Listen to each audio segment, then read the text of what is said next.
respected Director of the SAARC Energy Centre expert, Joshi from India, distinguished participants from SAARC member states all around it. Their colleagues from SAARC Energy Centre, calling and welcoming. Now we are having a webinar of the topic market that is under service.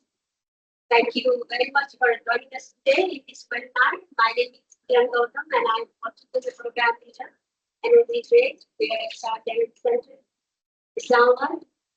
Looking forward to today's webinar. The aim of creating knowledge and practices of EaaS and its possibility across South Asia.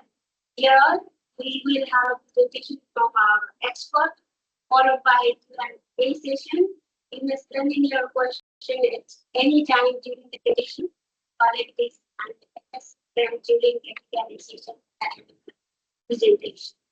With this, now I would like to introduce the SAARC of the University of Director SAARC Energy Centre for his work. Thank you, Kiran. Good morning, participants and speaker of the webinar. My name is Abdurrashid Jopio. I am Director SAARC Energy Centre. It's my great pleasure to welcome you to this webinar, Market Strategies under Energy as a Service, EaaS. SAARC Energy Centre, since its establishment, is conducting various studies and trainings in the energy sector of the industry. As a technical arm of the SAARC Secretariat, our center has undertaken various interventions to promote energy security, foster renewable energy development, promote rural electrification, enhance energy efficiency, and build capacity of the energy professions of the South Asia. The Energy as a Service, EaaS, applies to renewable energy generation, energy efficiency upgrades, energy storage, electric vehicle charging, infrastructure, microgrids, etc. The global EaaS market is expanding, rapidly driven by intense decarbonization mandates and a massive corporate push for CapEx to OpEx is there. Whereas in South Asian region, EaaS models are still emerging but not yet widespread, facing challenges in implementation due to limited upfront investments, the CapEx obviously, lack of awareness, policy hurdles, and infrastructure deficits. Dear participants, gentlemen, the industry factory, I just give you an example like a factory in Dhaka, India, a textile mill in Karachi, or a commercial complex in Colombo, all want to cut carbon emissions and move towards decarbonization with lowering their electricity bills as an objective. But the upfront cost of solar arrays, system grids, high efficiency thermal system is often a major financial barrier for which EaaS can play a barrier removing tool. Therefore, with the objective of sharing the knowledge on the EaaS market models, its practices, challenges, opportunities with different market strategies for the SAARC region, this webinar has been organized by the SAARC Energy Centre for the benefit of the participants. Dear participants, we are privileged to have regional expert on this topic, Mr. Balwant Joshi from India, who will deliver the presentation highlighting the issues, opportunities, and way forward. I am hopeful that this webinar will be fruitful, will help in enhancing the knowledge and understanding of the person. I thank you all for the joining, and I expect this session will be interactive. With these remarks, I declare the session open, and over to the Kiran. You can ask the speaker to deliver the presentation. Thank you, Mr. for highlighting the importance of why we are conducting this webinar today. Now, I would like to welcome Mr. Balwant Joshi from India, our expert.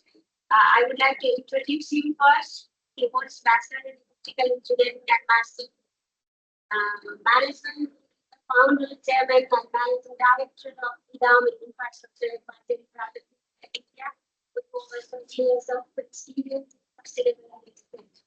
We also help great to ESO company, practice for the private limited, which is sustainable company, and has undertaken more than 200 industry audits for controversial industrial and commercial categories.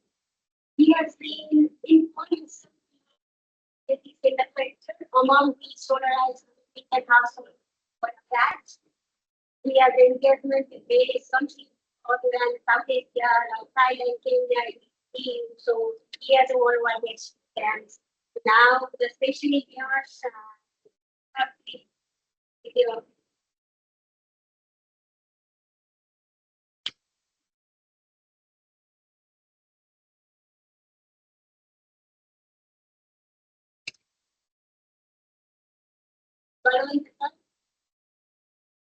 Is the audio clear?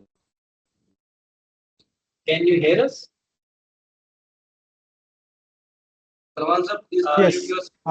Yes, there was a little bit of an issue while Dr. Kiran was talking, but it's okay. I think. Am I audible?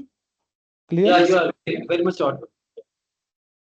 Okay. So first of all, thank you, Director SAARC Energy Centre.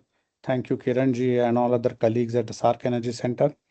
It's a privilege. It's really happy to be here and delivering this particular presentation on behalf of EaaS Infrastructure Advisory. The presentation, as requested by Dr. Kiran, I will try to complete it in 45-50 minutes so that we will have sufficient time for a discussion.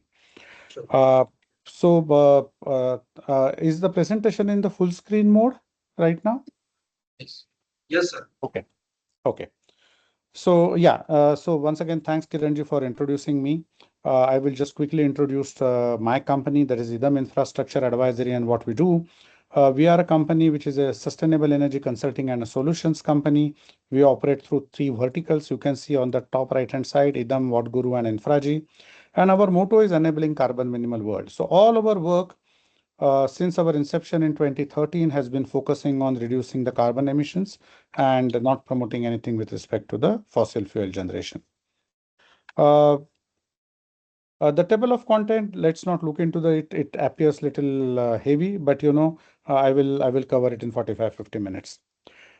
Today's focus area, what exactly is the today's focus area? Director Sir talked about the focus areas, what are the challenges that are being faced by EaaS, and what needs to be done. So I will going to focus on the global as well as regional EaaS business models. There are a large number of business models in this particular area. Then applications into renewable energy, energy efficiency, EV charging, microgrids, battery storage. These are the new areas where the energy as a service models are coming up. There are significant market regulatory and financing challenges. What are the enabling existing policy and regulatory frameworks and international best practices? So quickly about EaaS. EaaS, as I said, is a consulting and a solutions company. Our name comes from Sanskrit, which means this or it. If you see our logo, there is Earth at the center. Then there are 5 small circles around it and green fins. The 5 small circles represent 5 basic elements. We believe that entire universe is made up of 5 basic elements: air, fire, water, earth, and space. Green fins represent churning, and idam is a Sanskrit word, means this or it. So we say this is the earth that we need to keep stable or sustainable against all odds that we have. The business verticals, What Guru as a business vertical focuses on the information technology solutions. So something which, and we do a lot of work into the distributed renewable energy in this particular practice, developing the solar rooftop performance tracking, solar rooftop application portals. We have done project management portals for the distributed RE projects. And Infraji is a geospatial data management solutions vertical, and EaaS is a main vertical with which we started management consulting, wherein we have got 5 practices. Electricity markets and regulatory, we do extensively work on the electricity market development in the country as well as outside the country, including cross-border trading. Energy transition, which is a large RE project development, distributed renewable energy, as the name suggests. distributed rooftop solars, microgrids, biomass plants, waste to energy, anything with respect to the distribution, grid connected projects is something that we deal over here. Industrial decarbonization, and finally the climate finance. So these are the 5 practices that we have. Our focus, our idea is to be among the top 3 companies in India in another 2 years period of time. We call it a Mission 2027. So end of next year, that's what we are hoping to do. As far as EDAM is concerned, not only in India, last 2 years we have started operating outside India. We have executed engagements in Bangladesh, Bhutan, Nepal, Thailand, Micronesia, Sri Lanka. On the east, on the west side, in Kenya, Benin, Togo, Eswatini rather multiple engagements, Maldives. So these are the kind of areas, countries wherein we have done work. And as I said, all of our work is focused entirely onto the renewable energy deployment. Last slide about IDAM. Each practice, each vertical is headed by a very senior resource, at least 20-25 years of experience. And we have offices across 5 locations: Mumbai, Delhi, Kolkata, Hyderabad, and Pune. And we work extensively with the government, public sector agencies, as well as the funding agencies. So you will see World Bank, ADB, GIZ, then International Solar Alliance, EU, everyone who matters is over here in our client list. Coming to the main topic, what is energy as a service? What are the key concepts in the energy as a service? Okay, so energy as a service, if you see, it's a service-based model for provision of the energy or energy-related services. And what are the key characteristics? It's a third-party entity finance, the ownership and operations with the third party, so maintenance of the assets with the third party, so that it provides the end-to-end energy solutions to the client, and and it's paid for the outcomes such as reliable power, for the heating, cooling, EV charging, etc. So the left-hand side diagram will show quickly what is the kind of relationship between the two, client and the energy service provider. I have purposely used the terminology client over here because the client would mean multiple types of clients, and energy service provider also could mean multiple types of energy service providers, right? But what are the key value propositions in this? First and foremost is a zero upfront cost to the client, capex, reduced risk. And how the reduced risk comes into play, I will explain in the subsequent slide. Predictable energy cost, sustainability delivered, then simplified procurement, and scalable and functional. Essentially, it helps the client to focus on its own business and kind of not allow its attention to divert from the energy related issues, which are becoming major. See, 15 years back, most of the power was being supplied all over the world. It's not only in India, but by the utility. So there was no question of procuring a power independently. The power markets were very simple. Today's power markets are very, very complex. The technology availability is significantly complex. So, the issues associated with the energy procurements have also become very, very complex. And the customer or the owner of the physical asset, owner of the business, doesn't want to kind of divert its attention from his business issues to the energy related issues. So this particular slide shows what is the traditional model, what is the EaaS model. So if you see on the left hand side top, traditional model, all the activities were being done by the customer. Okay, starting with identification of the EPC contractor, equipment suppliers, O&M providers, liaising with the government, with the regulators for the permissions, insurance, utility discussions, or discoms discussions, and then the banks and financial institutions for arranging money. Now, what happens is that in case of EaaS business model, all those activities are passed on to the third-party energy service provider or ESP. Sometimes this ESP is also called ESCO, Energy Services Company. I have used the terminology ESP over here, but ESP and ESCOs are essentially the same. It takes over all the activities which customer is supposed to do on behalf for the energy requirement.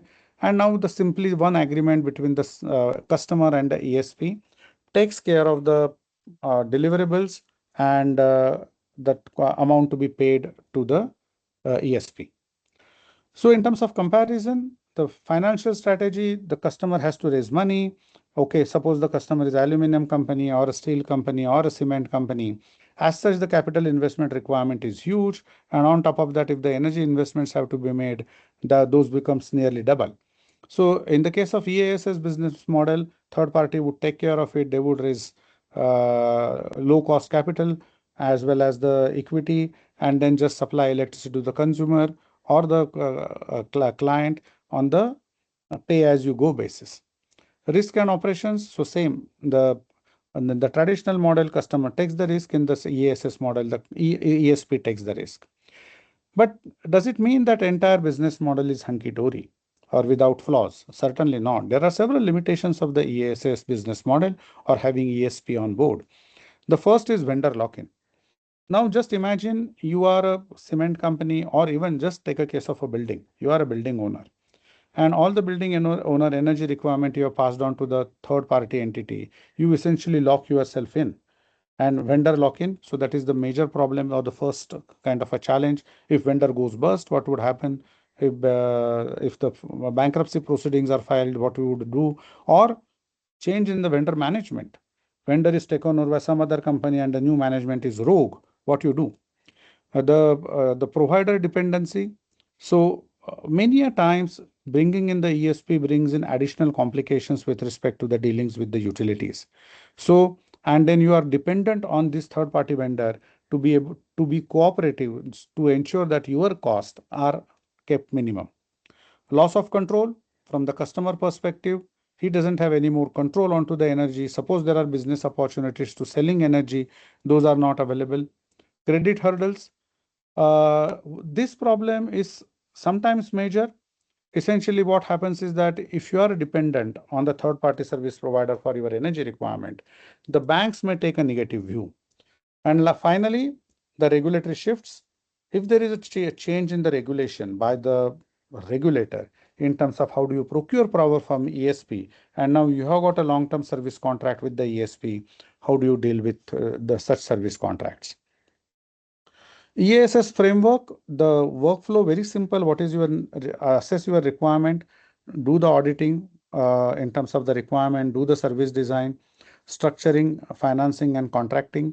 Many a times, in the sense, since EDAM does this kind of a work a lot into the rooftop solar space, and that is one of the largest ESP business model anywhere in the world, we have come across multiple challenges here.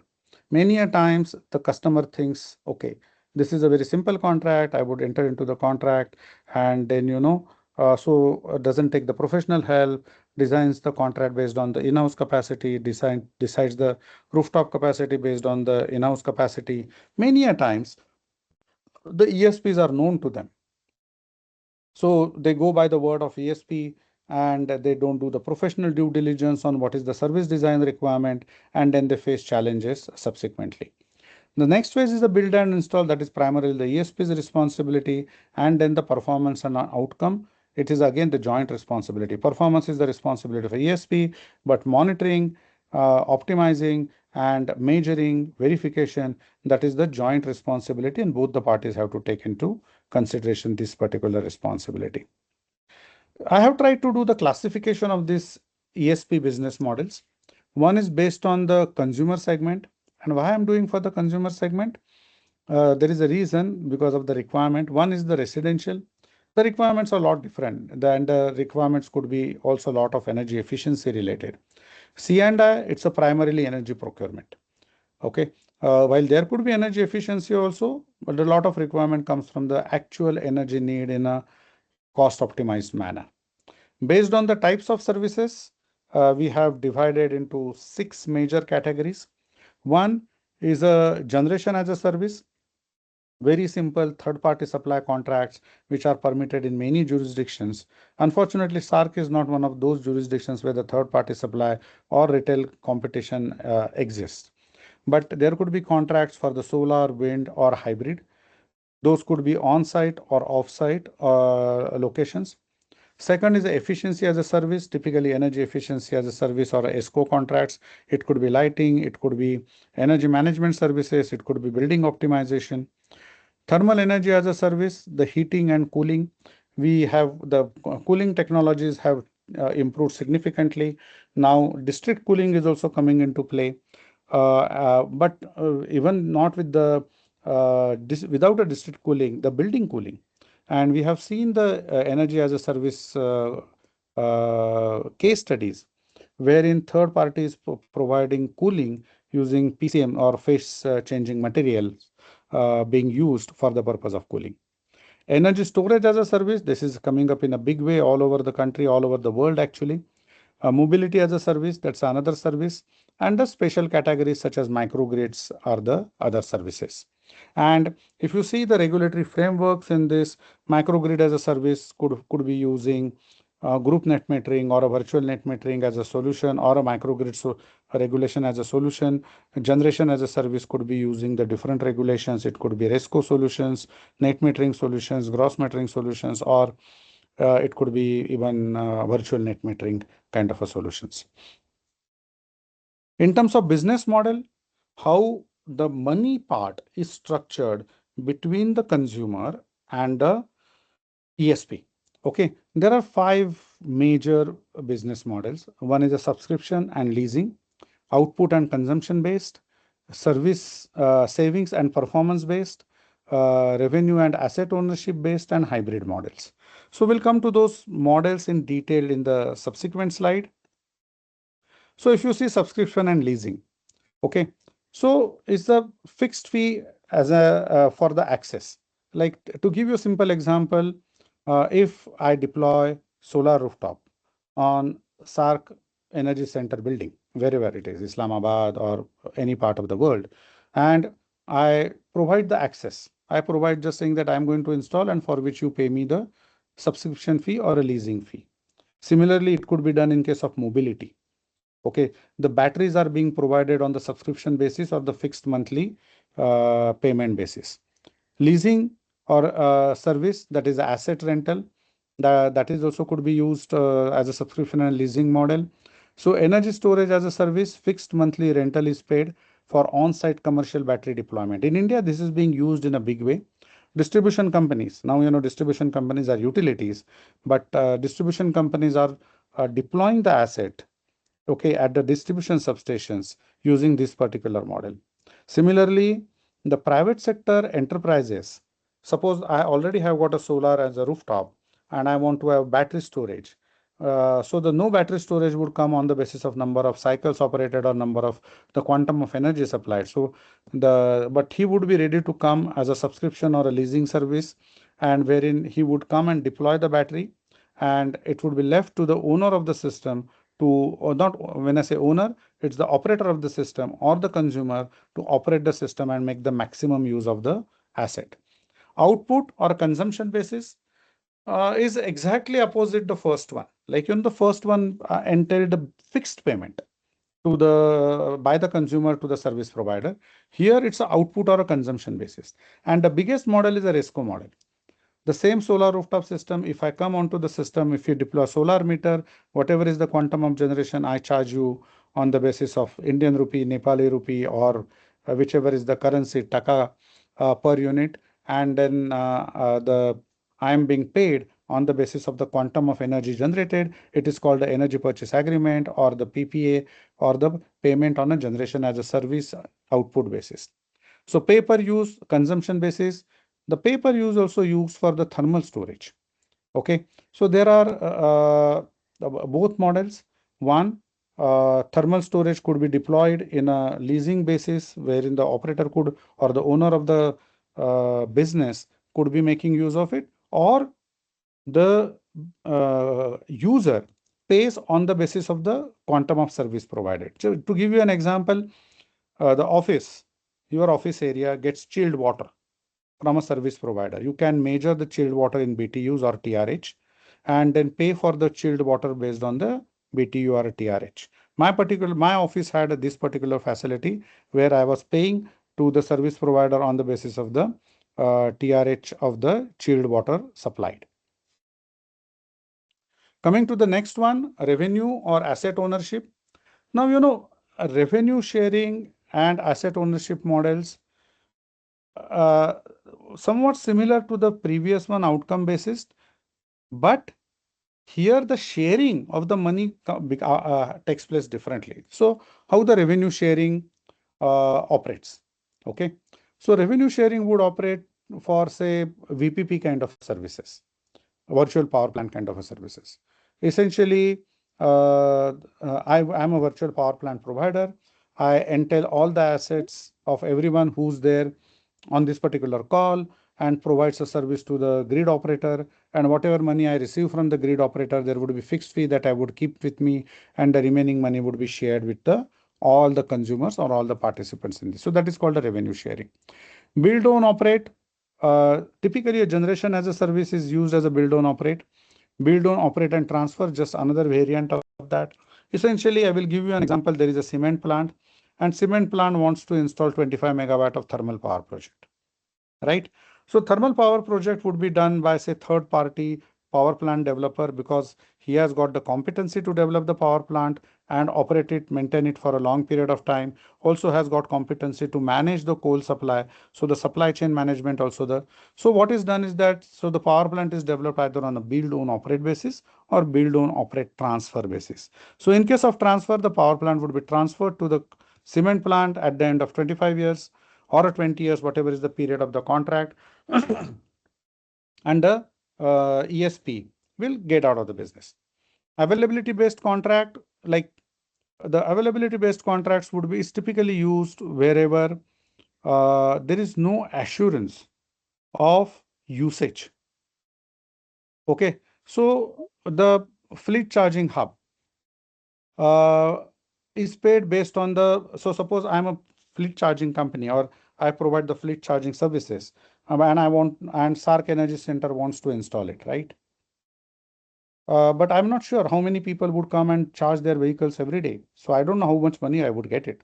So there could be a contract wherein the SAARC Energy Centre would enter into a contract and say that, okay, you make your EV charging facility available to us, and the charging also available to us. So then, you will be paid availability based fee, while the energy charges may be paid directly to the utility. The lastly, service and performance based contract. These are typically used in energy efficiency contracts. So what is done? Energy efficiency as a service or HVAC as a service. Here in the shared savings approach, the first one, business model shared savings approach, is give me a second, let me just see.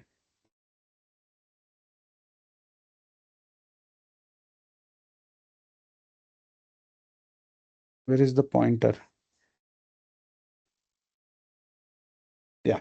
So in shared savings approach, ESPC variant, whatever is the percentage of verified energy savings is shared between the two parties. So essentially, the as far as the ESP is concerned, ESP would come in, do all the implementation, say something like HVAC. There would be baseline studies carried out. There would be the post facto utility bills are assessed. Quantum of energy savings is calculated, and percentage of energy savings is shared between the consumer and the ESP. Typically, the share of the ESP would be 80%, 75%, because these typically contracts also have got a BOT kind of a feature, wherein the HVAC is given free of cost at the end of the contract period to the owner of the major asset, that is the host customer. That's what typically called. Guaranteed savings approach. In case of guaranteed savings approach, it works little differently than the energy savings approach. That is the first one, ESPC. In the ESPC, whatever is the savings is shared. In the case of guaranteed savings, certain savings would certainly accrue to the host business unit, and the remaining savings will be entirely taken by ESP. Okay. The third one is output based contract. There would be KPIs. Okay. This is service which is used for the special kind of areas like microgrids, industrial microgrids. Okay, they have to achieve to the certain specific KPI like 99% uptime or carbon emissions reduction, and so the payment is based on those outcomes in this case.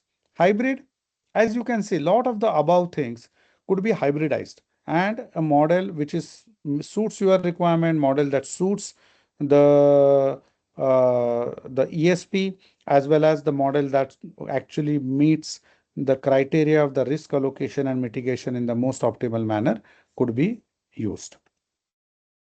Now I'm going to give a little bit in detail examples as well as workflows for some of these business models. Okay. So the first one, generation as a service. Okay. Very simple business model, and I think is probably widely used across the world and also in this region. While these business models are not particularly enshrined into the strong regulatory framework. Okay.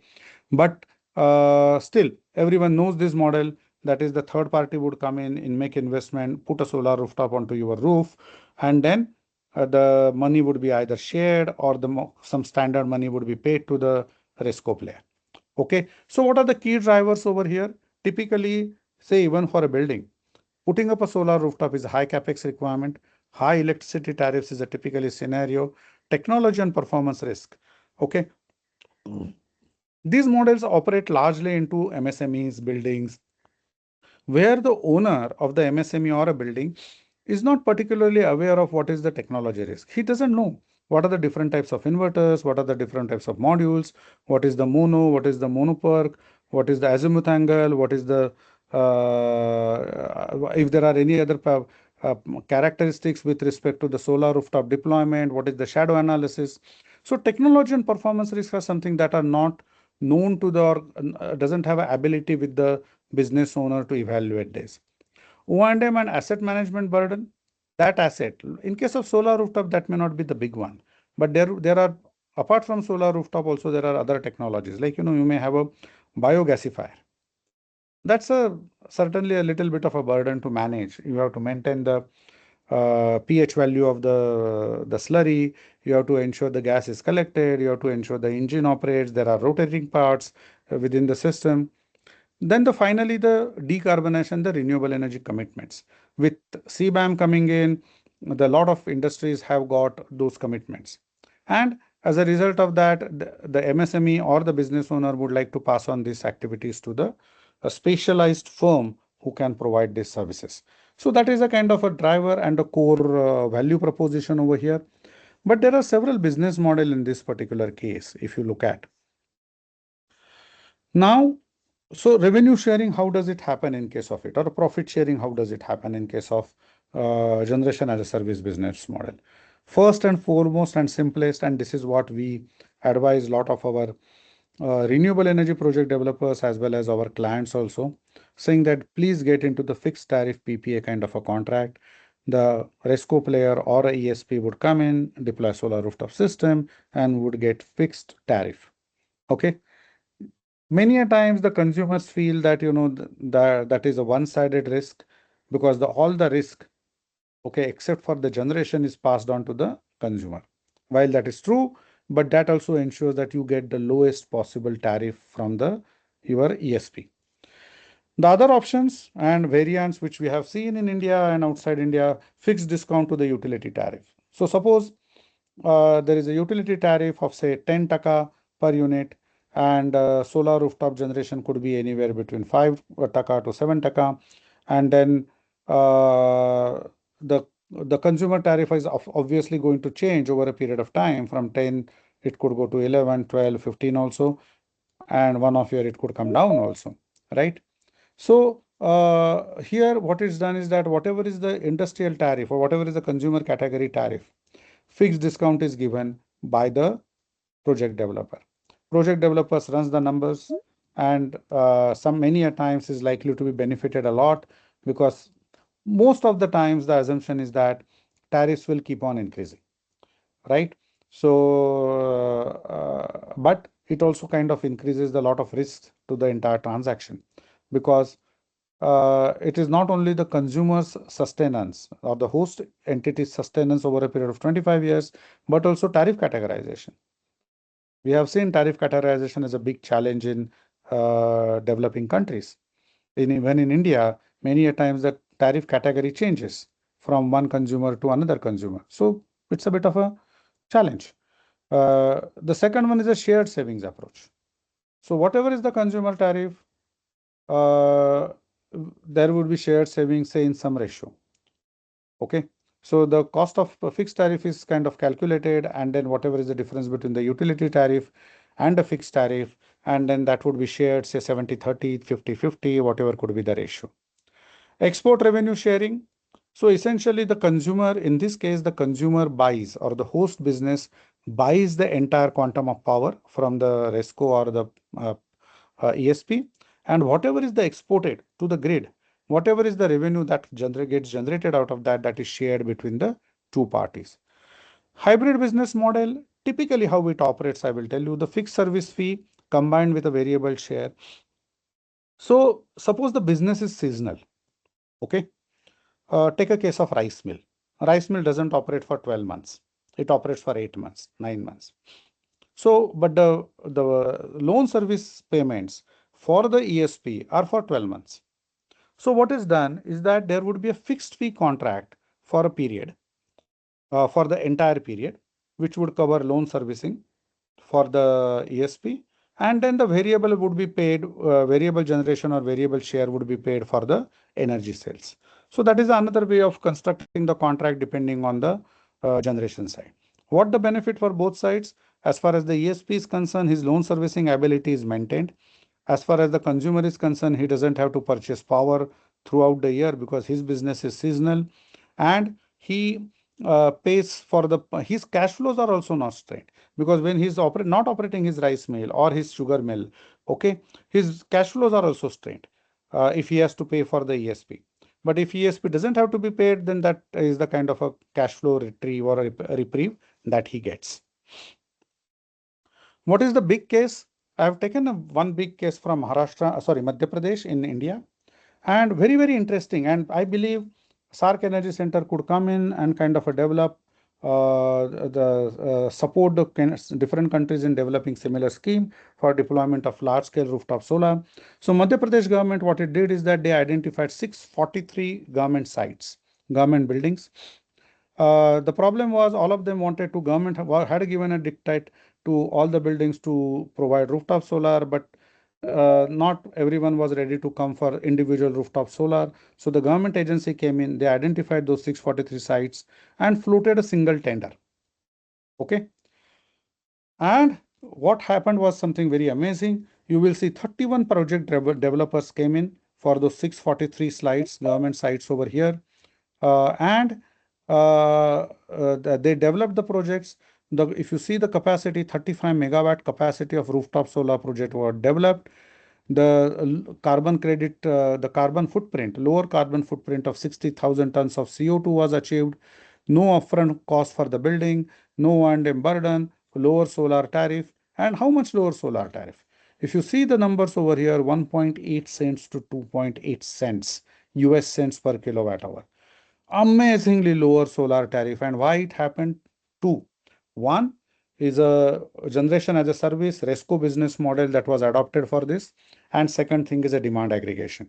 And my suggestion to SAARC would be, or SAARC Energy Centre would be, promote these business models in all the countries, member countries. Everyone would achieve amazing result.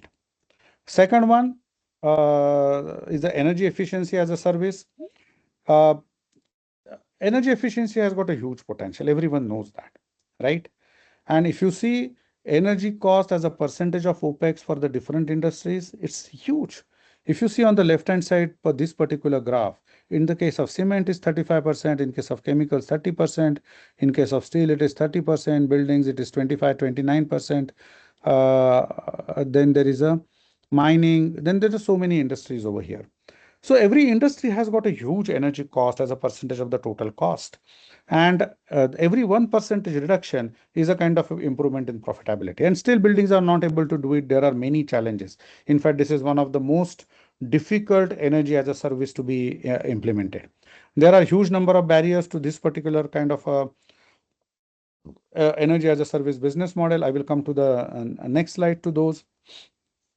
If you see what are the use cases and what is the business model, essentially on the left hand side you will see the workflow, the agreements, baselining, installation, performance monitoring, energy savings, realize the calculations, then the payment and operate and maintain end of contract period, and then hand over the asset to the customer, whosoever it is.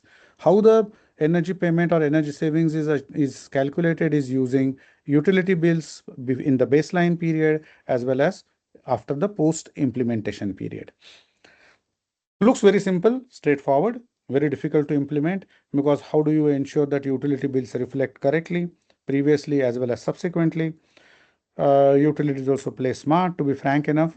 So it's not very easy. But it has been implemented at multiple places in the SAARC region itself. So on the right hand side, there are so many models that I have that I have spoken about or shown over here. The street lighting implemented at India, Sri Lanka. If you see government buildings implemented Bangladesh, Sri Lanka, Pakistan, commercial buildings implemented Sri Lanka, Nepal, hotels, Maldives, Sri Lanka, industrial energy efficiency, a lot in India through the PAT-based ESCO mechanisms, textiles in Bangladesh, ESCOs in Pakistan. So lot of work has happened, but still there are huge number of challenges. I will come to the challenges in the some of the slides subsequently. Okay, but I will present two very interesting case studies over here, and the role that SAARC Energy can play or SAARC Energy Center can play over here by kind of encouraging deployment of the these business models. This is the ESL case study, Ujala program. You may have heard. If you are in energy efficiency sector, I'm certain you would have heard about it. And what are the what was the challenge over here? India was using incandescent lamps, then moved to CFL, and then from CFL would wanted to move to LED lamps, but the cost of LED lamps was very high. Okay, it was in excess of 800 rupees when the program began. Okay, and ESL, which is the Energy Efficiency Services Limited, which is the Government of India entity, came into picture, and they said that we will do demand aggregation. We saw miracle for demand aggregation in the rooftop solar by MPUNL. You will see similar miracle by ESL in case of demand aggregation of the lighting requirements. So you would see over here demand aggregation being done, bulk procurement being done, then the distribution, deployment, and then the payment. These are the results, key impact. Okay. If you see LED bulbs distributed by ESL, 36.87 crores or 368 million bulbs were distributed by ESL to the consumers. The kind of savings, energy savings, 47 billion units of energy savings, total energy savings estimated over here. What is the kind of money savings estimated to be $2.2 billion. In case of the megawatt, demand saved is close to 10,000 megawatt. In case of the CO2 savings, 4.08 million tons of CO2. And the big impact was in terms of the reduction in the cost. As I said, when the program started, it was around it was originally 800. It came down to 800, was more than $12 a piece of LED bulb. It came down to the 3.26 when the large scale deployment started. And today the bulbs are available at 40 cents in the market. And that happened because of the large scale procurement, large scale domestic manufacturing within India. The ESL also did multiple innovations in terms of pay in full or pay through the utility bills, utility financing, on-bill financing scheme over here. Or if you want, the consumer could go and buy them by paying in full. Also, some places finance scheme also was offered just initially, but it was no more required as soon as the prices started dropping down. And today, the LED is a de facto norm. Though there is no ban on incandescent lamps, the LEDs have become so cheap that everyone prefers to use LED. So very important case study. Moving to the another case study, which is a private sector case study about a smart Joule energy efficiency case study. The KIMS hospital is one of the hospitals. They have got a chain of hospitals. They wanted to deploy. They had multiple challenges: high energy cost, aging, and inefficient HVAC systems, need for money that was required, then the critical operational requirements. So they engaged the smart Joules At Smart Joules provided these services. Over here you can see cooling plant, high efficiency HVAC systems, heat pumps and the electrification of various applications, LED lighting and the BLDC fans, and the AI-based energy monitoring system. What has been the results? 22% improvement in the energy consumption or reduction in energy consumption. The cooling load or cooling efficiency achieved of 0.45 kilowatt hours or the units per tons of cooling.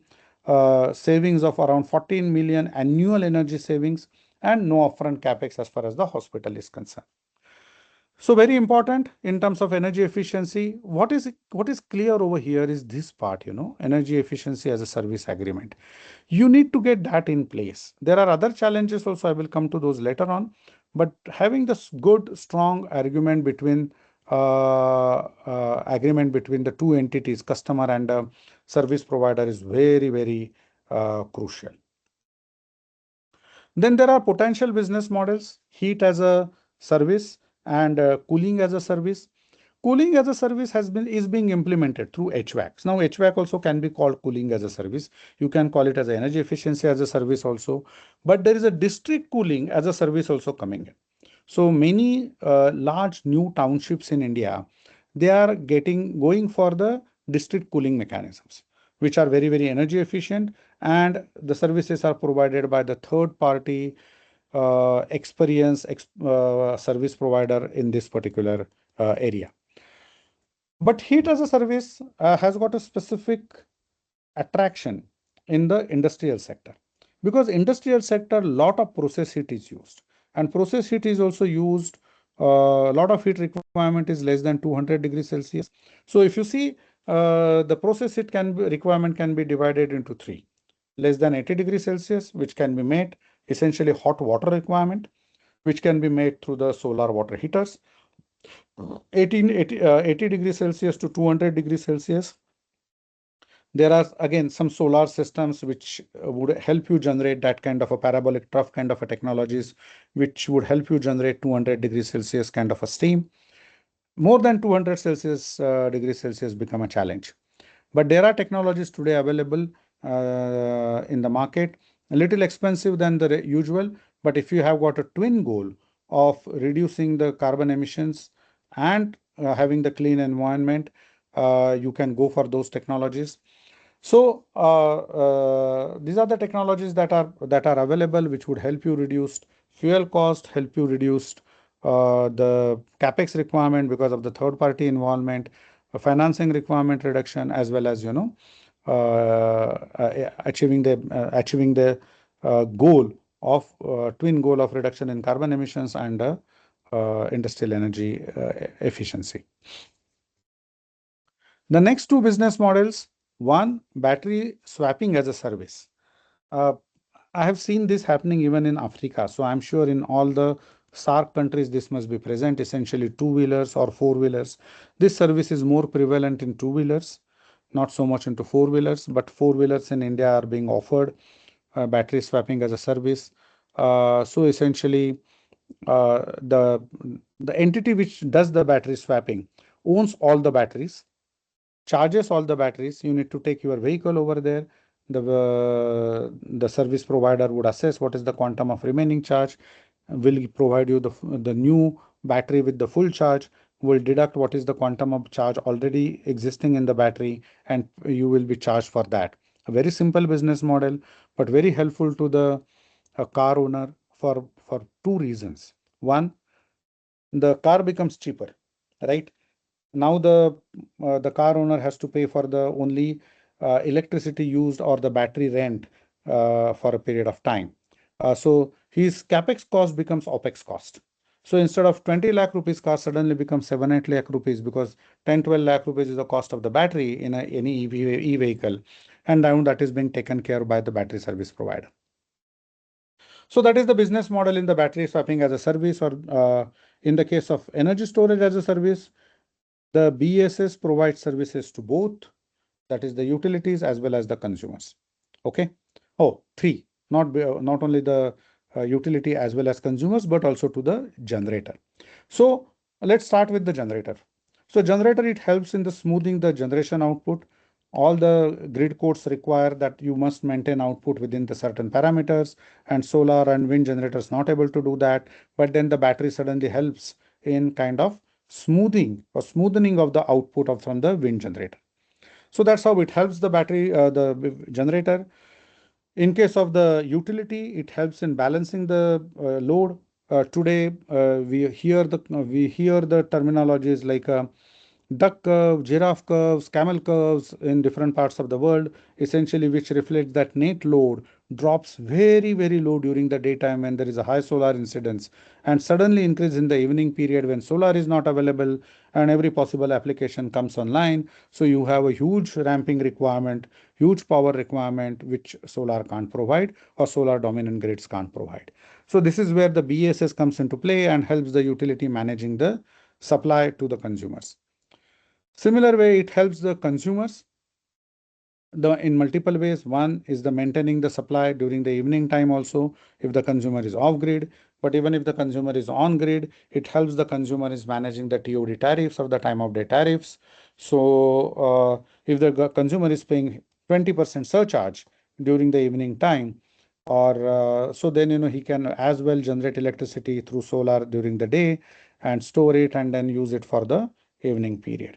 So these are the kind of a business models that exist. And the most of the business models I talked about are already prevalent in India and are also many SAARC countries. The last one, microgrid as a service provider. Very interesting, because here the microgrid service provider would come in and try to meet all your energy requirements. Okay, this is a challenge. It's like operating the mini utility either in off-grid mode or in on-grid mode within the area, right? So he has to take care of the atta chakki, he has to take care of the someone running the mixer, and someone wanting to watch TV or a fridge or whatever it is, right? And so the microgrid operator is just like a utility operator. Only thing is engaged by the consumers directly to operate the microgrid in the area. Today, there are a lot of microgrid solutions, suppliers are available in the market. Ready-made solutions are also available in the market. So, you can buy the controllers, microgrid controllers, you deploy the microgrid controllers and operate it in the area. Here, the microgrid operator has to take care of the generation cost, if he's paying any utility cost, his own O&M cost, everything, and has to recover all the cost through the consumers over here. One small example from India again. In Odisha district, there is a Kudgaon microgrid or island village, for which the Sun Moksha is a company which has deployed this particular microgrid. They call it a smart mini grid. It's very the difference between the microgrids and mini grids is very fussy or very, very thin.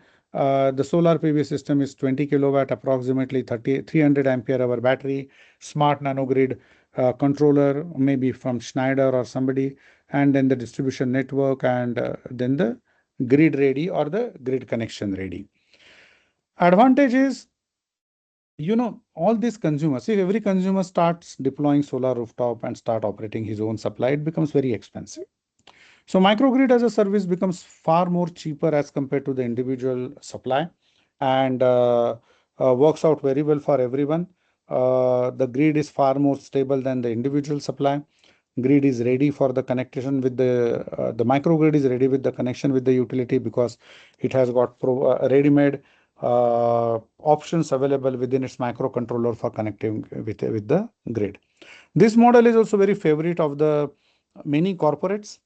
Like, someone from the village has become big honcho in the corporate and want village to be electrified. He can use the CSR funds from the corporate and then, electrify that villages. Hundreds of villages have been electrified like this in India.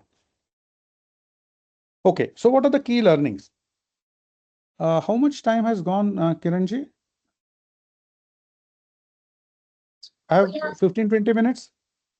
Yes. Okay. So I will try to close it in 15-20 minutes. So key learnings or the best practices. One must prioritize high impact energy applications. Try to bundle the multiple services, like we saw in case of battery and battery swapping as a service, energy efficiency as a service, outcome-based payments, as far as possible, closely tie it up with the outcomes and make the payment based on the outcomes, aggregate demand and assets like a microgrids, the two demand aggregation case studies that I shared, leverage digital platforms for M&V. In fact, both the studies from India demand aggregation had a very strong M&V platform, and EDAM provided some of those services. Transfer technology and performance risk to providers. So what is the purpose of the EaaS? One could be the capex savings, one could be the less O&M headache, but the most important part should be technology and performance risk transfer, because the ESP is likely to be the specialized service provider and he is better able to take care of the services. Create multiple revenue streams and target customers with the credit-worthy cash flows from the consumer's point of view. So which are the segments and which are the services? MSMEs, if you see, limited capital, energy as a service, that is a RESCO business model, solar as a service business models, commercial buildings, cooling as a service, RESCO as a service, solar as a service, industries, energy efficiency as a service, heating as a service, solar plus storage, residential consumers,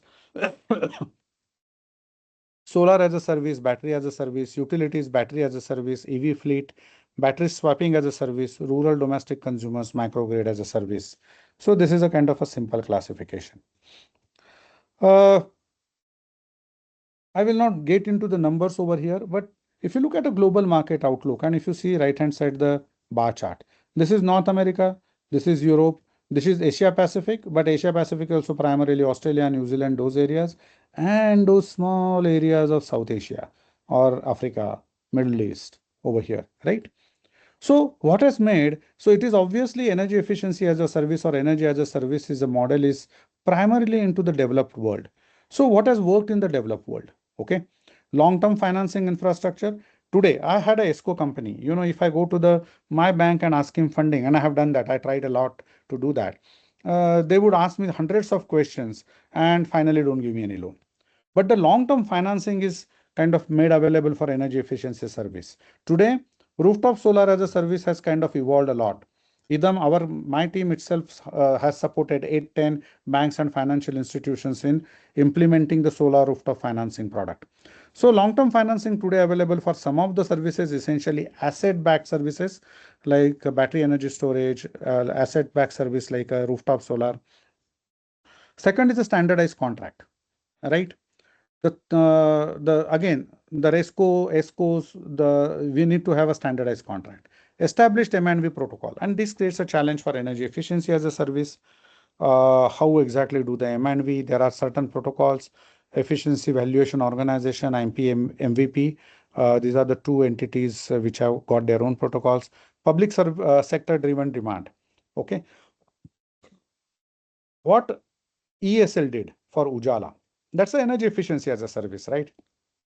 So public sector driven demand, can categorize or act as a catalyst for driving the significant energy efficiency, significant energy as a service business models, and that need to be implemented. Public accounting, policy and accounting clarity. See, many a times these business models fail because there is no clarity on exactly how it would be evaluated, how the monitoring will be done, how evaluation will be done, who's the adjudicating authority if there is a challenge. So opportunities for SAARC, I believe there are huge opportunities. Okay, we have got 1.9 billion people, largest, 500 million plus people, energy poor citizens, as defined as energy poor. That means certainly the RESCO as a business model, solar as a service model could be certainly be very helpful. 60% is a clean energy target for the region as a whole, and average annual requirement is more than 800 billion or close to $1 trillion investment per year that is required. So private investment has to be catalyzed, right? And how do you really catalyze that private investment? We have got a lot of drivers for that. Rising energy demand. This particular region is also known to have the fastest growing demand. India is growing, Bangladesh is growing, Nepal is growing, Pakistan is growing, everyone is growing.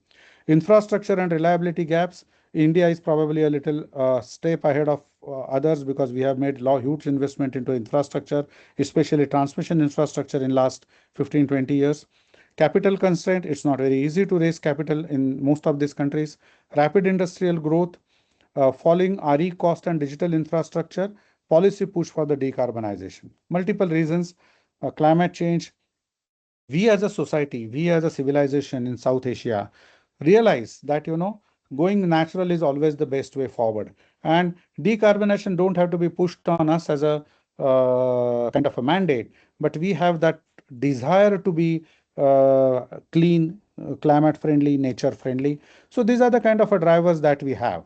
But where do we stand in terms of the implementation, right? So what is the current status? So what it shows over here is that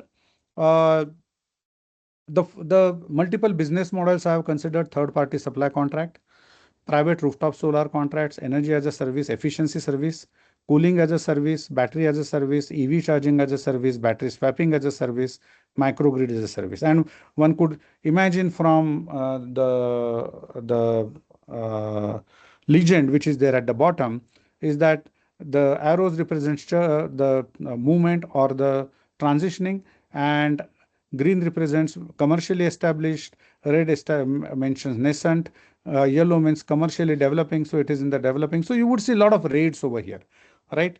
So third-party supply contracts, open access supply contract to industry, India, it exists.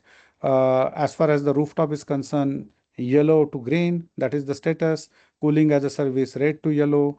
Battery swapping as a service from yellow to green, and then microgrid as a service for yellow to green.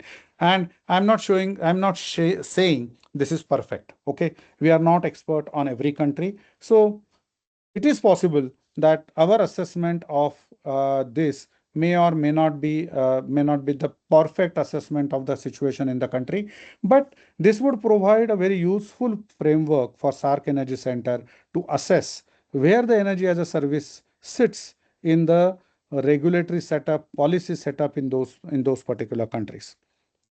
So current status, we have done the little bit more detailing over here. What are the kind of contracts that exist? So India, when we said EaaS as a commercially developing third-party PPAs, RESCO Solar, ESCOs, battery swapping are kind of energy as a service segments. In case of Pakistan, third-party supplier, rooftop solar, ESCOs, microgrids. Bangladesh, RESCO, ESCO, cooling. So some of these are getting developed, but certainly not there as yet. So what are the barriers? Last 2 or 3 slides to my presentation. So the barriers, financial barriers are heavy.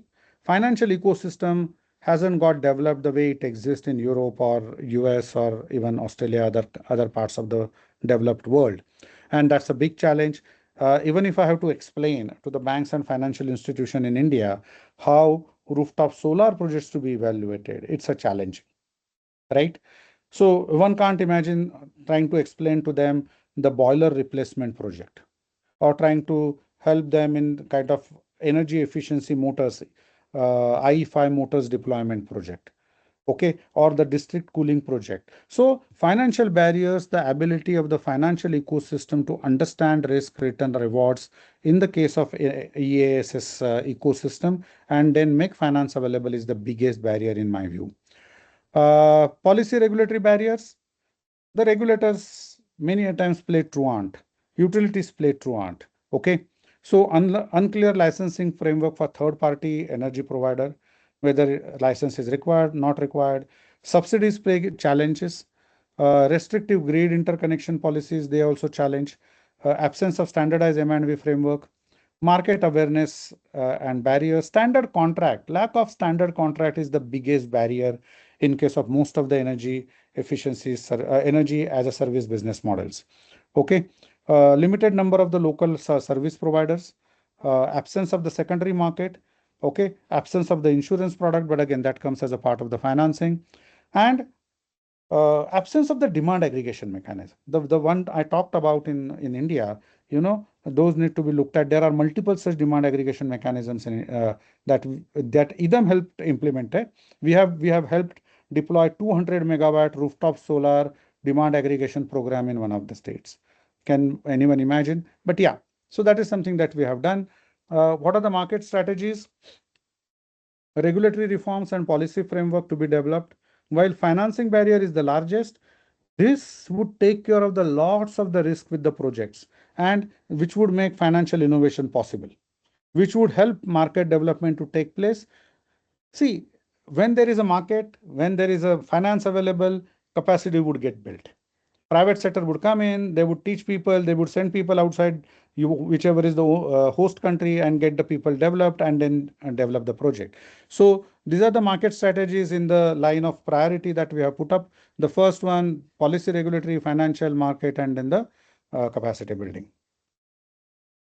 I will drop this slide. I want to leave time for, so I will come to the last slide. What is the potential role for SAARC Energy Centre? Policy support, development of a framework for SAARC region as a energy as a service framework, model ESCO policies, energy efficiency services companies, RESCO policies, and regional implementation guidelines. I think this is something as a knowledge product can be developed by ACC very easily. Knowledge hub, creation of a knowledge hub of the policies, case studies, best practices, and then the technology options. I will give you one example over here. We have developed similar knowledge hub for International Solar Alliance for solar deployment policies.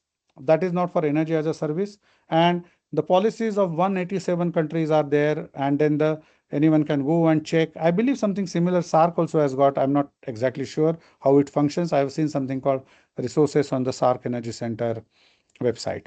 Capacity building program to be done for the financial ecosystem, regulatory ecosystem, utilities managers, and then the ecosystems. Research and studies, market assessment reports, financing studies, technology outlooks, pilot project support.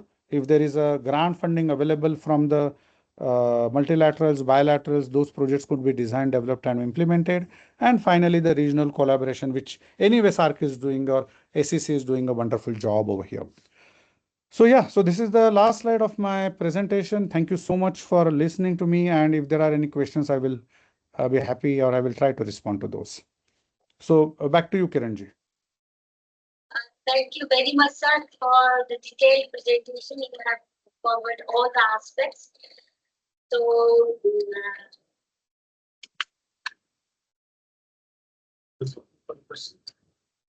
now the floor is open for the Q&A session. We have some of the questions in the chat box.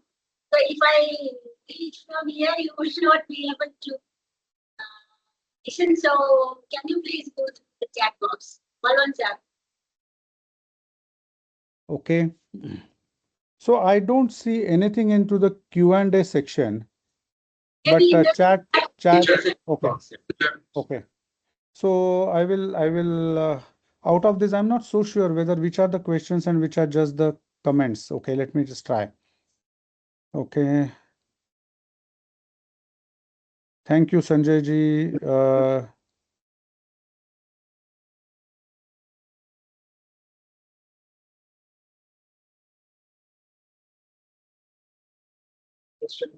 Yes, there is a question from Sayyid Iftikhar Ali. Yes. For Pakistan, where the energy market is going under reform from single buyer to wholesale market, there is a need for different market services to be deployed under flexibility, ancillary, complementary mechanisms alongside. Yes, absolutely, no doubt about it. And energy efficiency as a services, demand aggregation as a services, as well as the demand response as a services could play a very important role. Yes, SAARC can organize the capacity building training workshops, so that is more for SAARC. Comment from Subhash Panta. What policy, regulatory, and financing mechanisms are most critical for scaling EaaS business models in SAARC countries, particularly where electricity drive remains subsidized? Okay, yes. I think very important questions. Whenever there is a subsidy, okay, consumer gets subsidy, any of this implementation of business models is very, very difficult, right? Why would consumer go for it? Because the tariff from the energy service provider is not going to be lower than the utility tariff. Here, the role of the government becomes very, very, very important. And I will give you again one example. I'm sorry, a lot of examples from India. But India is trying to do something very different. India provides a lot of subsidy, practically free of cost power to agriculture. As a result, lot of burden on the state governments and the central government on the agricultural tariffs. Same situation, right? The consumer tariff is subsidized. So what India is trying to do, India is trying to deploy a large quantum of solar power to supply to agriculture, which is called the Kusum scheme. So essentially, what the government is trying to do is convert revenue subsidy into capital subsidy, so that over a long term the revenue subsidy is eradicated. Okay, so you need to convince the government to to come in, look the revenue subsidy you will have to keep on giving for 25 years, but if you capitalize the revenue subsidy for 4-5 years period of time, put it upfront, put in place the contract systems, and then implement it. In fact, EaaS, my company, supported government of Maharashtra in deploying 16,500 megawatt of projects, solar projects for supply to agricultural consumers. And the maximum demand from the agricultural consumers in the state is only 17,000 megawatt. Okay, so you can imagine the entire revenue subsidy will go to the capital subsidy if once these projects are fully implemented or and operational. Again, the entire investment is coming through the private sector, so the no government capex. Government capex is only coming in the form of some capital subsidy, which will take care of the entire revenue subsidy over a longer period of time. Then there is a next comment is from the ESL Sujala program. Whether these models are possible to be implemented in other SAARC countries, I believe yes. Okay, demand aggregation we have seen working in different, and that's the reason I took Ujala is a nationwide program, MPUNL is a Madhya Pradesh program. I just mentioned about PM Kusum in Maharashtra, that is also demand aggregation, and also Kerala rooftop program, 200 megawatt rooftop. So it can work into the multiple situations. Your government, local government need to take initiatives and then can be implemented. Yeah, I think these are all the questions I could see. If there are any other questions, please. May I ask Yes. a question, Balwantji? Please. Yes, sir. First of all, thank you very much for your very excellent presentation. My question is regarding any dispute settlement which arises between the consumer and the service provider. Has there been any case in which a service provider was not able to the work as per its previous commitments or as per its agreement? And was there any big conflict arise? I'm talking not about a single customer, but on a larger scale. And what were the remedies taken by the government? Thank you so much for this question. And in fact, that was one of the recommendations that I had on the what SAARC Energy Centre can do. Come up with a kind of a framework for the dispute resolution. See, today this is exactly the challenge that the sector is facing. No standardized contract. I mentioned it 3-4 times in my presentation. Lack of standardized contracts for the energy as a service is the big hurdle. Okay, then the dispute resolution mechanism is not clear. There is no standard dispute resolution mechanism. There are monitoring verification protocol, EVO and IP MVP protocols, but those protocols are not embedded within the regulatory and the legal framework. Okay, so that creates a challenge. So as a result, what happens? Every contract is unique and every contract has got a arbitration clause. But arbitration is expensive, right? And a lot of these contracts are smaller. So if you see which has succeeded, okay, so what has succeeded? MPUNL demand aggregation. Why? The reason is the government came into action and implemented the demand aggregation. Second thing, the contracts were asset backed and those were kind of a PPA for which there is a dispute resolution mechanism in the regulatory framework. Okay, so this is the challenge, and the governments, regulators will have to take some proactive approach and implement it.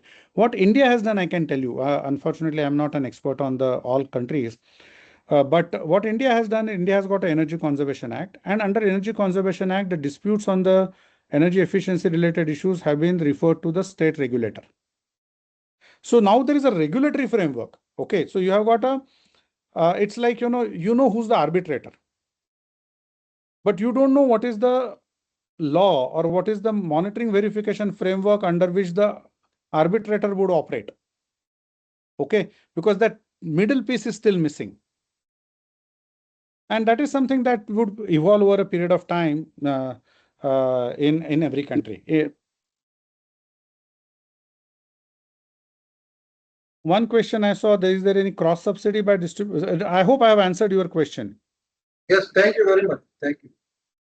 So there is another question, cross subsidy by distribution sector.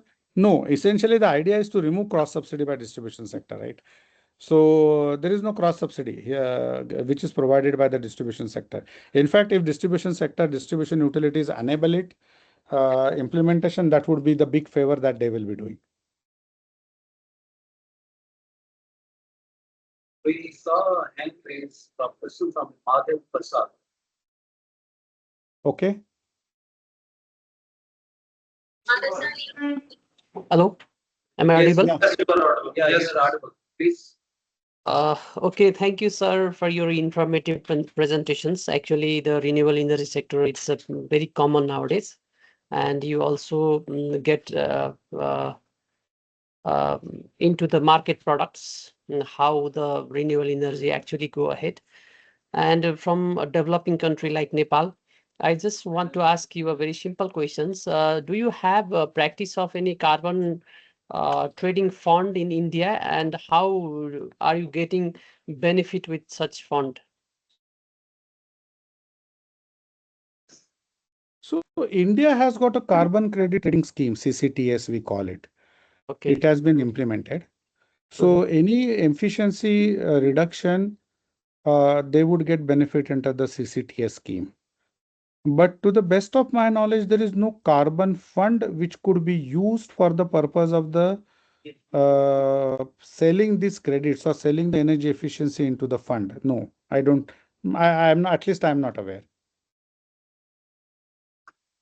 Thank you, sir. Mr. In India, presently, the carbon trading, is it happening through the power exchange or through a different platform?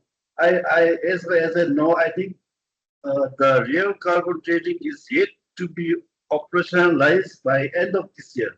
Can you tell us on the present status of the carbon trading schemes in India? So carbon credit trading scheme in India has been notified. It has been implemented. So the reporting period has started. Carbon certificates, carbon saving certificate trading would begin by end of the year, and that would happen through the power exchanges. So the same way RE certificate trading is taking place, and the energy saving certificate trading is taking place.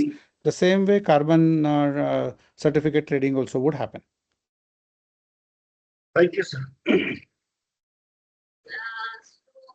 have one simple question that that's a nice business model is there, but still in the SAARC there are people. You have also mentioned in the presentation that 60+ million people are energy poor, and still there are some who doesn't have the access to the electricity. So why this business model is not working to reach out to them? It's a regulatory problem or in our business model itself or a financial barrier. How to see? Okay, so I think the trying to solve the access problem through energy as a service. If I have understood your question correctly. Yeah. So yes, solving access problem to energy as a service is a good possibility, but it's a difficult proposition unless and until there is a proper deployment of policies and schemes. Okay. So I will give you an example. Okay, you may sound it little difficult to believe in. You come from Nepal, right? Nepal has got a lot of access related issues. I'm right now sitting in Kathmandu and kind of seen Nepal situation quite closely. Say similar situation with the hilly states in India as well. So hilly region, difficult. But what needs to happen, is to have the policies and regulation in place which would protect private sector interest. Okay. Give you two examples. I have visited one village. I visited multiple villages, but I will give you one very typical case. Okay. The village was electrified by the private sector using the funds provided by one of the ministries, not by the power ministry. And within 6 months of the village being electrified, the village electrification program came in and started supplying electricity to the consumers at a subsidized tariff. And you will hear several such stories into the Bihar, Jharkhand region, where the government has subsequently unleashed access program, network expansion program. Now, if the investor has put in money and electrified the village, what is the assurance of a collection of money to the investor? At the end of the day, the businessman wants to do business. You can ensure that he doesn't make excessive profits, but at the end of the day, profit is his motive, right? He can't take that kind of a risk that, okay, he electrifies the village and then 6 months down the line, the government electrifies the village. At the same time, second example, we have done good work in Maldives. Maldives has got thousands of islands, 200 plus islands are inhabited. And some of the islands have people which are 10 households, 20 households. So electrified systems are there, 15 kilowatt, 30 kilowatt, DG based systems. But they are operating for years because there is no fear of anybody else coming in and deploying the system and trying to take away its business, right?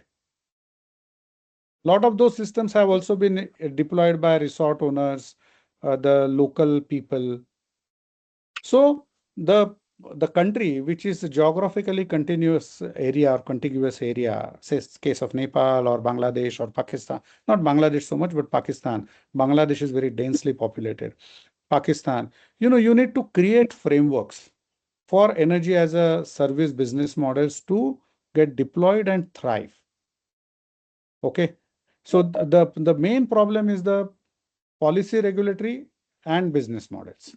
If you are set to, and that's the reason those two were priority in that last slide. If you kind of address those two issues, the other two issues can be addressed very easily. One question, the chat. Thank you so much. There is one more question in the chat. Yeah, I think when there is too much of ESPs in private sector, the DISCOM demand would go down, decrease, and consequently DISCOM demand because cost surges sharply. Oh, no. See, look, this is a very, very theoretical this thing. ESPs to come in and ESPs to impact in the DISCOM demand and then DISCOM demand going down, and as a result of that cost for others. See, the states in Maharashtra where there is a 30% demand coming in from the private ESPs, okay, supplied by private ESPs, okay, there is somewhat possible. Most of the other places, it's not even going to be a possibility. Okay, 30-40% demand has to be made for the subsidizing category consumers, say commercial and industrial category consumers. If 30-40% of their demand is made by the these ESPs cheaply, and then that's the reason they go out of this, and as a result of that. But then there are also in India got guardrails like cross subsidy surcharge, additional surcharge. If there is a standard capacity, there are lots of things that can be done. Okay. So that should not be too much of worry in my view.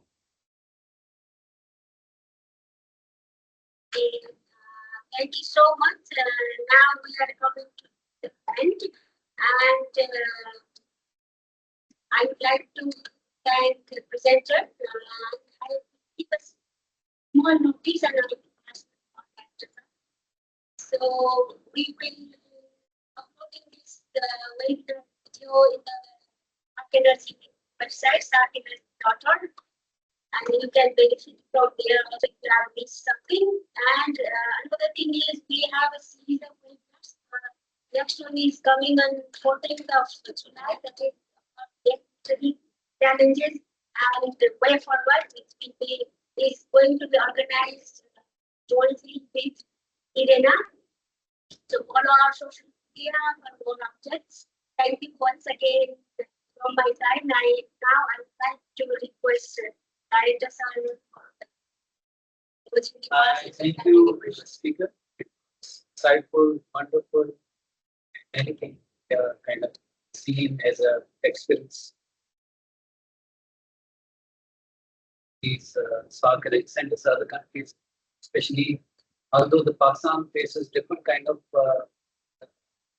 problems.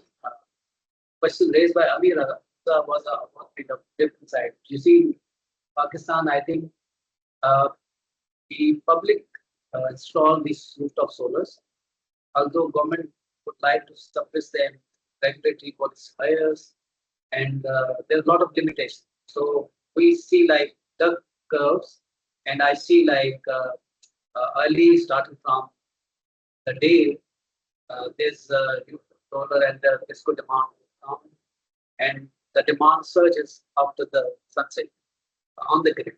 So government is like kind of struggling with the grid management. That's a kind of different kind of stuff now. Then the issues like you already highlighted, like one of the questions was the subsidized tariff.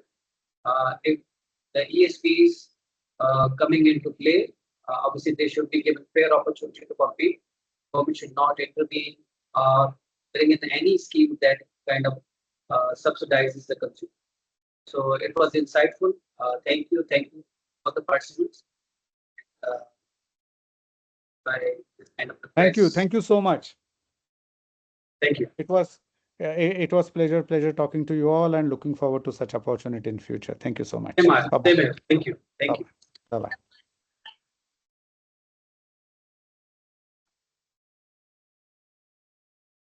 Bye-bye.